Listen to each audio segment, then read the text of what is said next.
reka nyitekere umutwe. Alo umva mubwire musa jewe ubu naraheze reka mubwire jewe buriya rwose reka mubwire jewe ubu ngubu ndikwibera Canada umerutse ayubwo ndi mu biro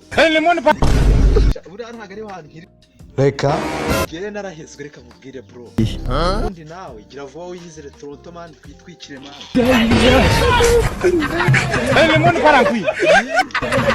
bya bintu naje gusanga nta kigenda man abireka ubu sigaye nibera Zanzibar ya Toronto na ukanini kabi rebera none ubu ndagapfa iki gihe Canada naho ngaho Jean Paul yagusanganye wambaye bicangana mu biryo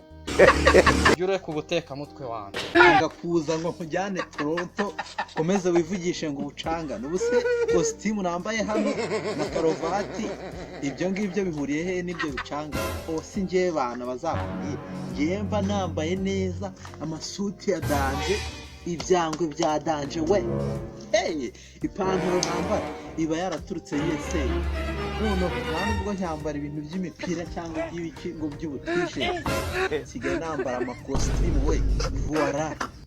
none se urumva iki Faransa nyikuye he wamureze ntare bigenda wituriza muri ibyo bya harungo ni za Nyamasheke iyo ngiyo kiri kiko uri mayibo usa utekera abandi Satani sawa ntari bino byihore ntari pinga rwose sawa ubu rero reka nkubwire jewe kwashakira amuhombeje n'iki cyo gatsendwa n'Imana ko ngiye kwinywera kadunda ubwonko ako Jean Paul bira n'ibikigi Jean Paul uretse sawa ntari